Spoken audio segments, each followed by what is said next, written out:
फारिक का मतलब होता है जो फ़र्क करता है, हक और बातिल से जो फ़र्क करता है। और ये लफ्ज़ भी सिमिलर लफ्ज़ इस्तेमाल होता है इसके साथ, जो फ़ुरक़ान, जिसे इंग्लिश में कहते हैं the criterion to distinguish between right and wrong, हक और बातिल में फ़र्क जो करता है। तो उम्मीद है इंशाअल्लाह कि अल्लाह मुझे इसके काबिल बनाए और हक और बातिल से इनफैक्ट हर इंसान फ़र्क करना चाहिए। तो आप तो मुख्तलिफ ममालिक में गए अपने वाले साहब के साथ, डॉक्टर जाकिर नाइक साहब के साथ। पाकिस्तान में आप फर्स्ट टाइम आए जी। क्या यहाँ पर यहाँ का तासुर क्या है, क्या मुख्तलिफ है इंडिया में रहना, पाकिस्तान में आना, यहाँ के क्राउड या सवालात, क्या मुख्तलिफ आपने देखा? क्योंकि आप तो वैसे भी फ़र्क करने वाले हैं, तो ज़रा बताइए क्या फ़र्क महसूस हुआ, मुख्तलिफ क्या पाया यहाँ पे? जी, एक्चुअली कल्चर तो काफ़ी सिमिलर है इंडिया और पाकिस्तान में, लेकिन पाकिस्तान में जो लोग का जो जज्बा है, इंथुजियाज़म है, और ख़ास तौर से इस्लाम के लिए जो जज्बा है, तो वो काफ़ी ज़्यादा है पाकिस्तान में एज़ कम्पेयर टू इंडिया और दूसरे ममालिक इन जनरल। और जो प्रोग्राम्स भी अल्हम्दुलिल्लाह हुए थे, उसके अंदर भी जो लोग अल्हम्दुलिल्लाह जो तकबीरात कह रहे थे, अल्लाह अकबर, और नारे लगा रहे थे अल्हम्दुलिल्लाह, तो वो भी पता चला कि उन लोग का जज्बा काफ़ी अच्छा है। और उसके अलावा बेसिक जो कल्चर है पाकिस्तान का इंडिया का काफ़ी मिलजुलता है, और मेन डिफरेंस तो यही जो लगा।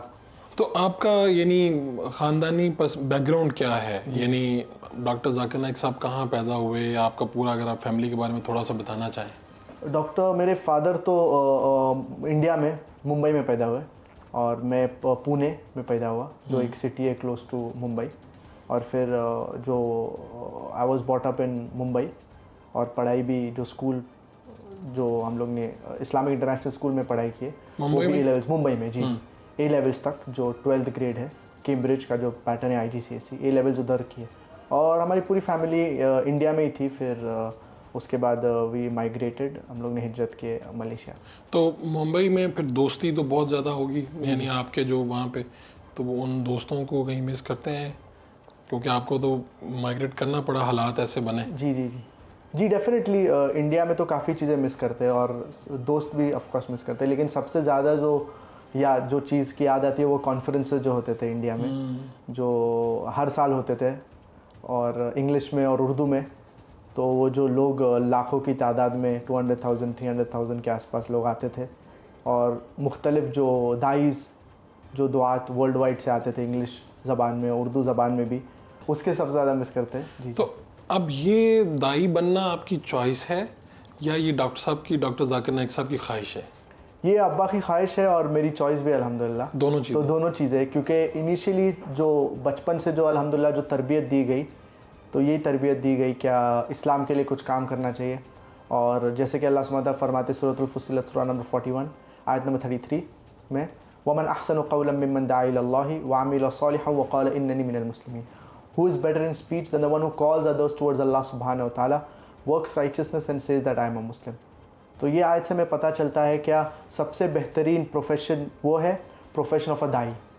और जो लोग अल्लाह के लिए, अल्लाह की राह में काम करते, तो ये सबसे बेहतरीन प्रोफेशन है। तो ये जहन में रख के अल्हम्दुलिल्लाह ये तरबियत ही बचपन से दी गई, और स्कूल में भी यही सिखाया गया क्या दाई इज़ द बेस्ट प्रोफेशन।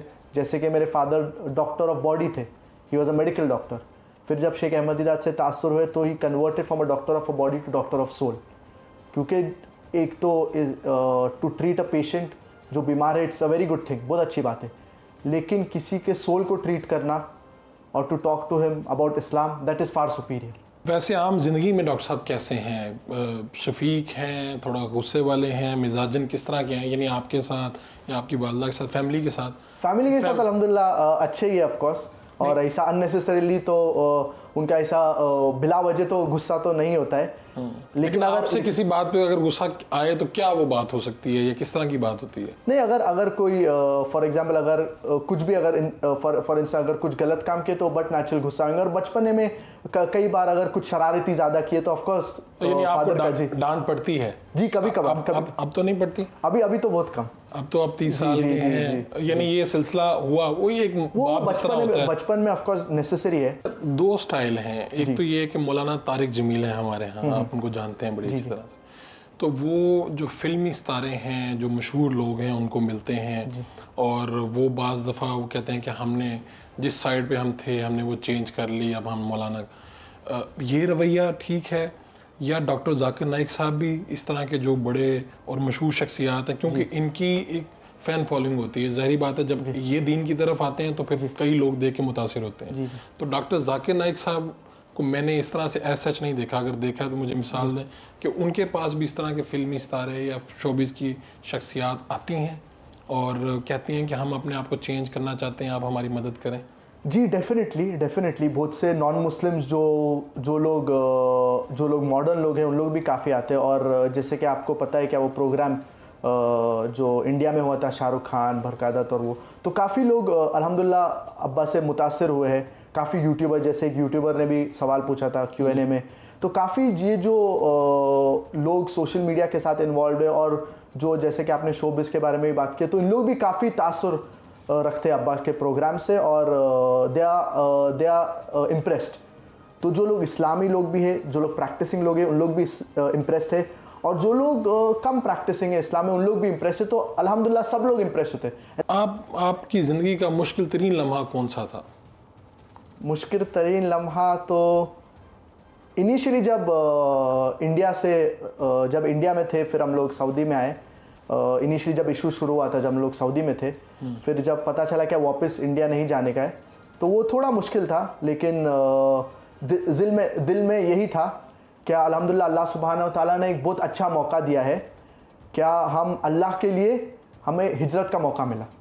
लेकिन मुश्किल जो जहन में वही था, जो कॉन्फ्रेंसेस जो हम मिस करते हैं और आज भी वो मिस करते हैं, तो वो मेमोरी में काफ़ी रहता है। लेकिन अल्हम्दुलिल्लाह जो लोगों की जो दुआ इंक्रीज़ हुई इंडिया के इशू के बाद और जो अल्हम्दुलिल्लाह दावती काम और इंक्रीज़ हो गया, तो ये अल्हम्दुलिल्लाह ये बहुत पॉजिटिव चीज़ है। तो positives are much more than the negatives. आप बता रहे थे ना कि हम सऊदीया में थे, पीछे से खबरें चली, इंटरव्यू चले और आपके डॉक्टर जाकिर नाइक साहब के ऊपर बड़े संगीन इल्जामात लगाए गए कि जी मनी लॉन्ड्रिंग, बम धमाकों के इस तरह के टेररिज्म की तरफ इशारे किए गए, यही एलिगेशन लगाए गए। तो आप लोगों ने फिर वहाँ से आप वापस इंडिया नहीं गए? नहीं।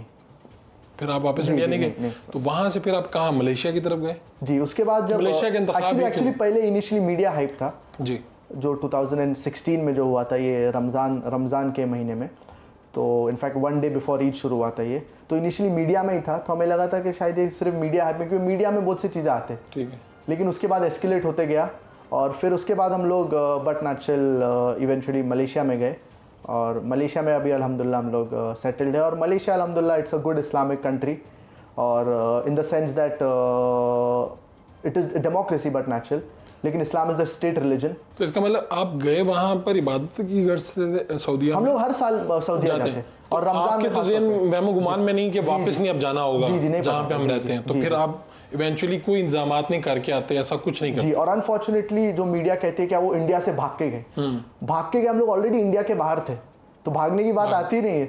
हम लोग इंडिया के बाहर थे और जब इशू शुरू हुआ था और फिर उसके बाद हम लोग मलेशिया गए।